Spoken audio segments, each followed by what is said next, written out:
J'espère que vous allez bien, j'espère que vous vous portez bien. Dans cette crise algéro-française, où ces tensions de plus en plus graves, de plus en plus violentes et brutales entre l'Algérie et la France, ces tensions ont fourni l'opportunité, ont été transformées en une opportunité par certains acteurs politiques en France pour émerger et pour frapper l'opinion publique et pour s'imposer sur la scène politique française, sur la scène médiatique française comme étant une nouvelle voie.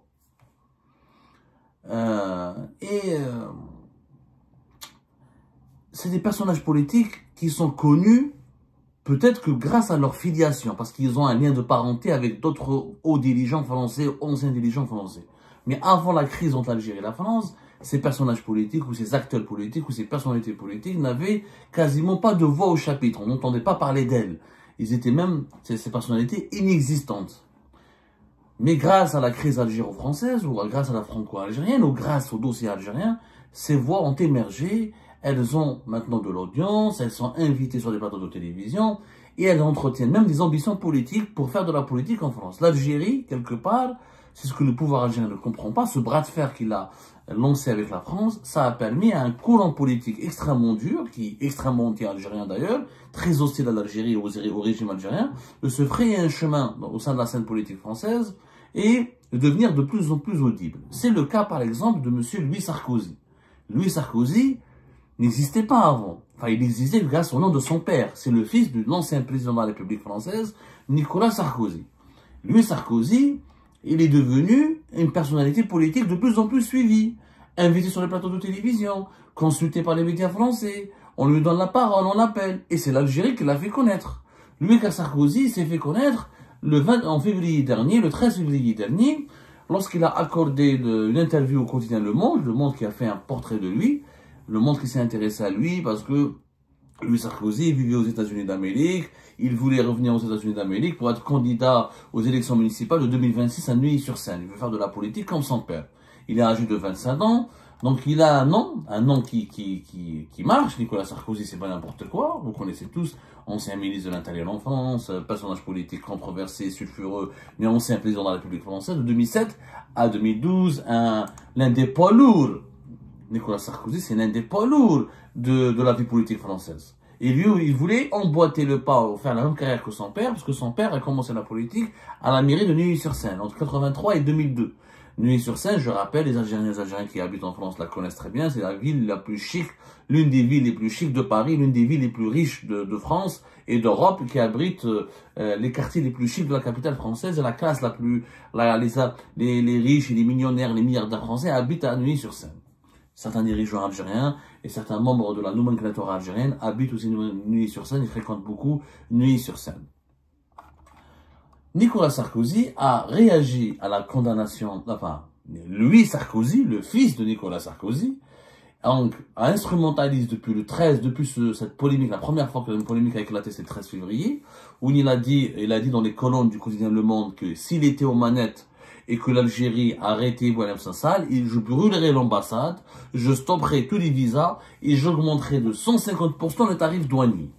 Une déclaration extrêmement violente, extrêmement choquante, qui a remué le couteau, qui a provoqué une énorme polémique en France et qui dégage des relents de racisme et d'xénophobie, parce que brûler l'ambassade, sanctionner l'ambassade, fermer l'ambassade, non, il a dit je brûlerai l'ambassade. Il y a un acte de violence et je stopperai tous les visas. C'est-à-dire, il ne fait pas la distinction, Louis Sarkozy, entre les dirigeants algériens et les simples mortels, les simples membres de la communauté algérienne à l'étranger et le peuple algérien tout court. Contrairement à d'autres dirigeants, même de la droite, même l'extrême droite n'est pas allé jusqu'à même l'extrême droite française n'est pas allée jusqu'à ce point de violence et de radicalité où elle appelle à brûler, où elle demande à brûler l'ambassade d'Algérie. Donc lui, il a dit, ça a suscité une énorme polémique. Alors le 20 février, l'association SOS Racisme, elle a adressé un courrier au procureur de la République de Paris pour que la justice française examine juridiquement ses propos et engage le cas échéant des poursuites judiciaires. Le 12 mars 2025, l'ambassade d'Algérie a déposé plainte officiellement contre Louis Sarkozy auprès d'une juridiction française, afin, à la suite de ses propos graves qu'il a tenus contre l'Algérie et de ses menaces de brûler le siège de la mission diplomatique algérienne à Paris. Et donc, la justice française, elle a ouvert officiellement une enquête Je sais que la justice française elle a ouvert une enquête officiellement, ça a été même annoncé. La justice française a promis d'ouvrir une enquête et d'interroger Louis Sarkozy sur ses propos assez graves. Donc il y a eu une enquête. Après avoir été signalé donc le 20 février par l'association SOS Racisme. Et là, Louis Sarkozy réside ces derniers jours. Il n'a pas eu peur ni de la plainte ni du signalement à la justice. Il continue de parler du régime algérien. Il continue de parler de l'État algérien. Aujourd'hui, par exemple, ce 27 mars 2025, à la suite de la condamnation de Boualem Sansal par le tribunal correctionnel de Al-Baïda à 5 ans de prison ferme, Louis Sarkozy il a tweeté un tweet extrêmement provocateur et très violent aussi. Il a dit, il parle d'une farce qu'on ose encore appeler l'État algérien. Boualem Sansal est condamné à 5 ans de prison. C'est une peine de mort. Son crime, écrire. Un Français est donc condamné pour crime de pensée. Honte à cette farce qu'on ose encore appeler l'État algérien. Honte à cette farce qu'on ose encore appeler l'État algérien. Donc il considère que l'État algérien, il ne parle pas du régime algérien, il parle de l'État algérien. Il ne parle pas de Poun, de Tebboune ou de Chengueleha. Il ne parle pas du régime algérien ou du pouvoir algérien. Il parle de l'État algérien tout court. L'État est censé être une émanation légitime, une institution légitime qui émane du peuple. Un tweet très violent qui a été rapidement partagé, massivement commenté. La presse française l'a relayé et Louis Sarkozy a enclenché une nouvelle polémique avec l'Algérie. Est-ce qu'il s'en prend au régime algérien ou il s'en prend directement à l'Algérie autant qu'entité, autant que pays? Là, la polémique a été relancée, mais c'est pas la première fois. Louis Sarkozy se nourrit à chaque fois, chaque semaine, il se nourrit de cette guerre médiatique et politique et diplomatique qui oppose l'État français au régime algérien. Et elle lui donne une audience, cette guerre, et à chaque fois qu'il communique sur l'Algérie, ça lui donne une audience, ça lui donne une visibilité, et ça l'expose au plus grand public. Et il fait aussi comme du Bruno Retailleau, en quelque sorte. Sauf que Bruno Retailleau est au pouvoir, il est aux manettes, lui n'est pas aux manettes, mais sans être au pouvoir, Louis Sarkozy, avec son nom de famille, et ses attaques contre l'Algérie et les autorités algériennes, il arrive à bénéficier d'une exposition médiatique et politique qui fait de lui l'un des acteurs les plus prometteurs de la droite dure. Il le dit, de la droite dure française. Récemment, avant même la condamnation de Boualem Sansal, c'était le 23 mars dernier, Louis Sarkozy était invité à un débat. Alors qu'auparavant, il n'a jamais été invité. Il était élu aux États-Unis, on parlait de Louis Sarkozy au départ, on parlait de lui que dans les colonnes de la presse People. Parce que c'est le fils du président avec qui il sortait, comment il vivait, la relation de sa mère qui avait quitté, qui s'était séparé de son père, Nicolas Sarkozy, qui s'était marié avec Carla Bruni. C'était que la chronique des journaux People. Et depuis la crise diplomatique et politique avec l'Algérie et la France, c'est la presse sérieuse. Il est invité de LCI. LCI, c'est l'une des 3 chaînes d'information continue les plus connues de France, avec CNews et BFM TV. Il participe à des débats politiques, il est interrogé sur la situation politique de la France. Il est devenu un acteur politique. Alors qu'il était un personnage de People, il est devenu un acteur politique. Et ça, c'est, on va dire, grâce, quelque part entre guillemets, à la crise diplomatique et politique qui oppose l'Algérie à la France. Et c'est inédit. Alors sur LCI, c'est inédit pour un personnage qui a émergé très rapidement. Il était complètement disparu, il était hors radar, il vivait aux États-Unis d'Amérique, il revient et il émerge rapidement et il fait la une des médias en France, toujours en s'exprimant, en se positionnant dans le dossier algérien. Le 23 mars dernier, face à une ancienne députée de la gauche, de la France Insoumise, qui s'appelle Raphaël Garrido, qui est très connue en France, qui est très suivie par la communauté maghrébine et algérienne notamment, parce qu'elle c'est une ancienne partisane, c'est une ancienne soutien, c'est une ancienne membre et militante active de la France Insoumise. Elle était avec le fameux Jean-Luc Mélenchon, suite à ses disputes avec Jean-Luc Mélenchon, et l'année dernière, en 2024, elle a quitté la France Insoumise, mais elle est restée députée, elle militait toujours dans le cadre de la gauche. Il est sur le plateau face à Raquel Garrido, son nom précis, excusez-moi. Raquel Garrido, qu'est-ce qu'il dit, Sarkozy? Il va aller jusqu'à proposer que la France négocie avec les États-Unis de Donald Trump un échange d'intérêts pour convaincre Donald Trump à intervenir dans le dossier algérien auprès des autorités algériennes pour Donald Trump exerce des pressions sur les autorités algériennes afin de libérer Boualem Sansal. Il l'a dit publiquement. Il demande une intervention. Voilà ce qu'il a dit sur le plateau de LCI. Pourquoi ne pas aller voir M. Trump en disant « Qu'est-ce que tu veux? Une usine Peugeot au Texas? Une déclaration sur tel sujet? Quand t'aides avec le Panama? Mais tu t'arrêtes devant la Maison Blanche pendant 5 minutes et tu dis à l'Algérie « Attention avec Boualem Sansal parce que ça commence à ne pas me plaire. » a-t-il proposé? Vous rendez compte de l'impact diplomatique? Il voulait donc pousser, il a proposé, Louis Sarkozy, est-ce que on mette Donald Trump dans le dossier algérien, le dossier de Boualem-Sansal? C'est pas con comme idée, hein, attention. C'est peut-être farfelu, c'est peut-être très provocateur, c'est pour faire le buzz, mais sur le plan politique, effectivement, si demain Donald Trump fait un tweet ou intervient, on parle de Boualem-Sansal, je peux vous assurer que le pouvoir algérien va pisser dans son troc.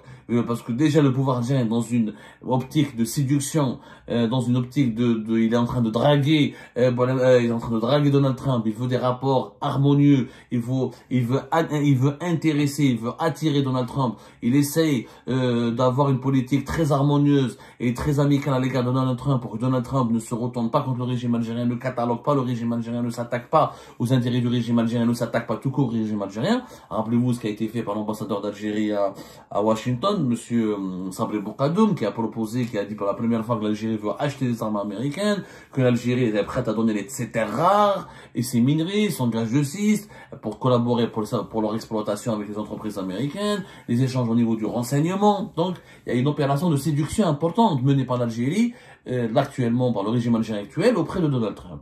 Et Nicolas Sarkozy n'est pas con. Il propose, il dit même que ce n'est pas humiliant. Peut-être ce n'est pas une on va s'aplatir devant Donald Trump au motif que l'on est humilié par la ça c'est Raquel Garrido qui lui a après un débat très chaud entre lui et Raquel Garrido. Après ils se sont Raquel Garrido elle a pété les plombs, elle lui a dit ferme ta bouche parce qu'il est parti très loin. Lui Sarkozy il a parlé des femmes voilées et du voile, il a fait des déclarations très dures et très on va dirais-je très violentes à l'égard du port des femmes musulmanes qui portent le voile en France. Il y avait un violent clash, voilà, il y avait un clash. Il y avait un clash. Par la suite du débat, il s'est terminé par un clash violent entre Raquel Garrido et Louis Sarkozy. Mais Louis Sarkozy s'en est bien démerdé. Il s'est bien démerdé, il n'a pas paniqué. En même temps, il s'est nourri de ce clash. Ce clash qui a été largement, qui a suscité un grand buzz en France. Il a été diffusé par d'autres médias français. Et la proposition de Louis Sarkozy d'impliquer Donald Trump dans l'affaire, dans le dossier de Boualem-Sansal, n'est pas passé inaperçu. Pas mal de titres de la presse française l'ont relevé. Certains commentateurs de la presse française ont dit, mais pourquoi pas? Pourquoi pas? Pourquoi pas ne pas demander à l'allié américain d'intervenir et de demander la libération de Boualem-Sansal? Pourquoi pas? Donc, Louis Sarkozy, il illustre parfaitement l'opportunisme intelligent, qu'on le veuille ou non. Louis Sarkozy, c'est un extrémiste, pas anti-algérien, on peut l'accuser de racisme, on peut l'accuser d'algérophobie, ça, on est dans la morale. Mais quand on est dans l'analyse politique, il faut reconnaître que Louis Sarkozy exploite de façon très intelligente et machiavélique la crise entre l'Algérie et la France. Et plus cette crise va durer, plus des acteurs politiques comme Louis Sarkozy vont se nourrir de cette crise pour afficher leur ambition, pour gagner de la visibilité, pour gagner de l'audience, pour devenir audibles auprès de l'opinion publique française, pour séduire l'opinion publique française et pour lancer leur carrière politique. En réalité, le pouvoir algérien doit comprendre maintenant que s'il veut que des gens comme Louis Sarkozy